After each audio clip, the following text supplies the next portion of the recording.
I have a confession to make. A couple of weeks ago, I was ready to throw in the towel and quit being a sports dietitian. I was done. I felt so disheartened and frustrated in my lack of progress or in what I perceived as being success for me that I just got caught up with all the negativity that is out there. And what's interesting is that this is the 100th episode of the Field with Dr. Gemma Sampson podcast. In one way, this is a massive success because I've consistently or consistently been putting out episodes over the last couple of years, sharing athletes' stories, and ultimately helping support my vision to change the culture of nutrition from eating is cheating to fueling for performance in cycling. If you've been around for a while, you've probably seen me share these sort of signs about like nutrition fueled thoughts. This is one that I've shared just recently about how I don't need it. It's a conversation I have like almost daily with athletes who will be saying, look, I don't need it when they're trying to fuel their training. But then on the next breath, they're also saying that they're like struggling with energy, they're getting tired, they're getting sick after training. And so I always then challenge them about like,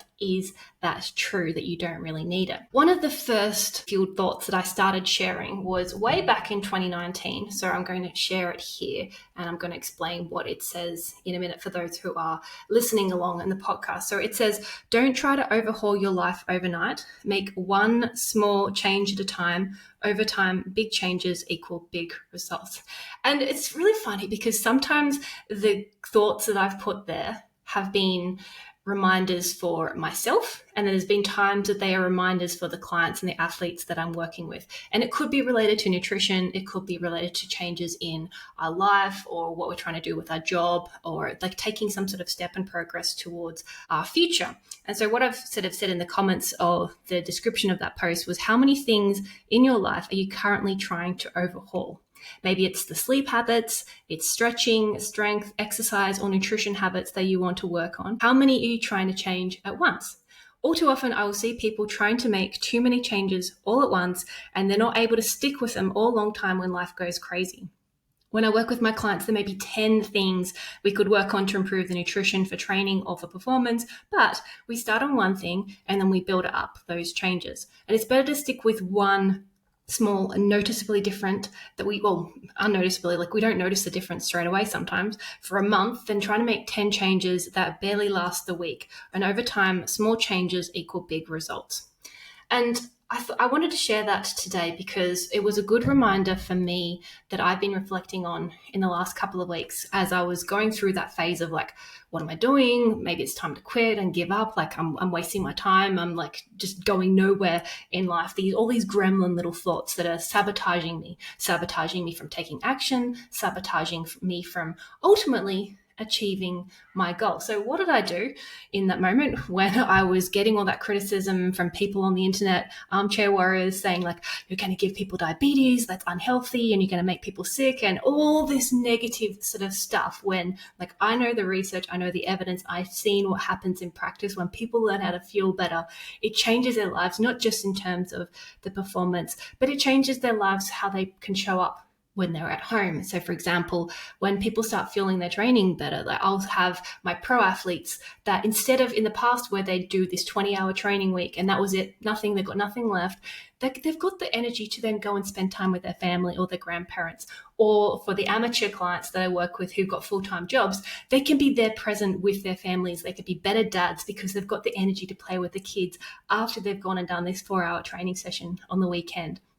So for me, it's a big part of nutrition, and what I love doing with people is beyond just the sport. Like 100% sport is a big, big part of that, but life is more than just sport, and it's how we present and how we can live in the lives afterwards. And I know how important the way that we feel on the bike and off the bike does make an impact on that world. And so when I was getting caught up in that negative headspace and all the gremlin sort of thoughts that were just spiraling, I'm just wasting my time here. Like, what am I going to do? Well, I was ready to pull the plug and run back. I don't know where I was going to go. But I I decided, like, hang on, okay, what's going on here?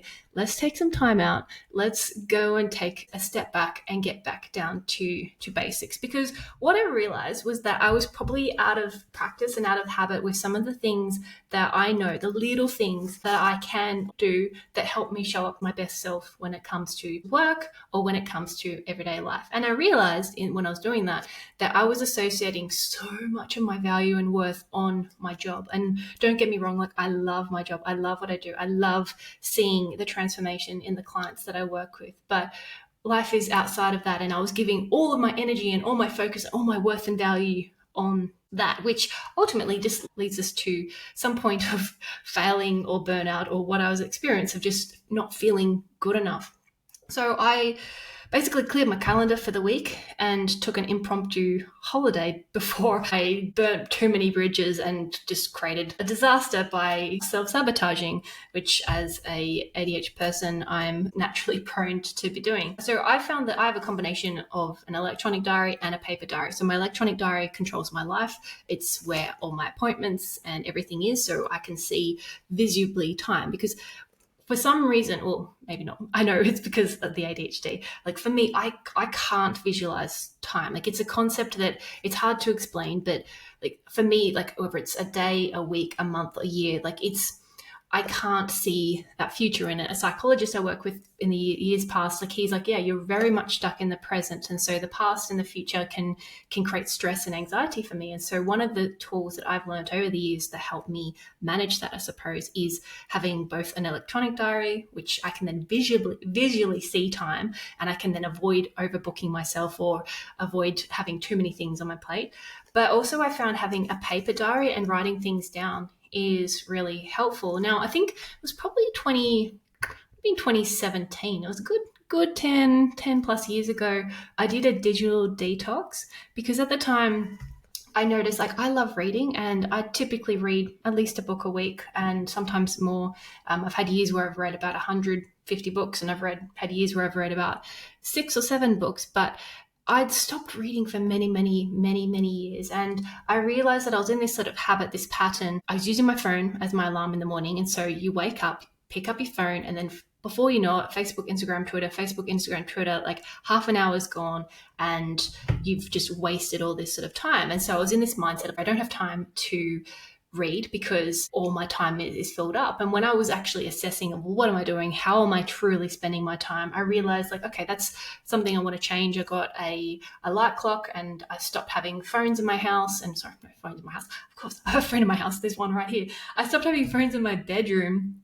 And that made a big difference to being able to, I guess, be more present in the real world and have time to do things that were helping me achieve my goals. And so going back to this sort of paper diary, one of the things that I do that I realized that I hadn't been in the habit of doing so much was reflecting on my goals and my vision and what I'm trying to be achieving. And so, like, this is a full focus planner. I've been using this probably about 4 or 5 years. I really, really like it. It's a quarterly journal, and we can write down the things for the day. And I tend to also write down like thoughts or notes, ideas, because my brain never stops and I struggle to sleep as it is. And so if I get it written down on paper, it's safe, and I can then reflect and review and like, oh, okay, what ideas did I have? And I can then utilize it in the future. One of the things that I do, and I find for me is a really helpful habit, is I've written down my vision. And the last couple of months when I was getting caught up in that negativity and wanting to quit, I wasn't tuning into this vision. I was just feeling lost and disconnected. And so I'm going to share with you what my vision is and what it is. And if this is a vision that I've had for me, for my life, for my business for a couple of years. My goal with this podcast, my goal with all the content, the resources that I share is to not just to inspire, but it's to transform and to change people's lives emotionally, physically, spiritually. Like, I might be sharing more in the future about my faith. I'm a Christian. That's something that I'm really passionate about, but I don't really tend to share it much on the internet because there's these fears that stop us from like saying things because we're like, what are people going to think about this if I say this? And I think from the faith side of things, I've been really encouraged lately by a lot of Christian athletes who have been talking about their faith and sharing that openly on the internet, because I think it's so easy to get stuck in this fear of like, what's someone going to say? What are they going to think? Like, they're not going to want to work with me. They're not going to like you. Whereas like ultimately the people that are right for you, whether it's to work or to live life or whatever, like they're going to find you regardless. And you've got to be true to you and what's right for you and share the whole version of you as yourself. Like I know for me, like with a future partner, I would love to be with a man who is also a Christian, because that is something that's really important to me, that's really valuable to me. And if he wasn't, then he's not going to know the whole version of me, because there's going to be this whole part of me that I'm not sharing, that he doesn't know, that he doesn't understand, because it's going to influence my choices, my decisions, how I live my life. The new version of Fuel, the upcoming podcasts and YouTube video episodes, that there will be me talking a little bit more about my faith. I don't really know how that or what that's going to be look like. Going back to my vision is that I inspire my clients to feel their bodies in alignment with their training. They get leaner without sacrificing power. I transform their relationship with food to support peak body composition, health, and performance. My clients are highly motivated action takers. I inspire to build a loyal audience of amateur and professional cyclists. I communicate with them daily. They follow my lead and take action and achieve great lifelong results. I'm anchored and I'm grounded firmly in what I stand for and what I believe. I have freedom within my business, set within a clear structure that gets results and it grows in an organized and sustained way. I'm speaking at events, I explore the world doing what I love, and I'm full of positive energy that is attractive and inspires others to create their dream life.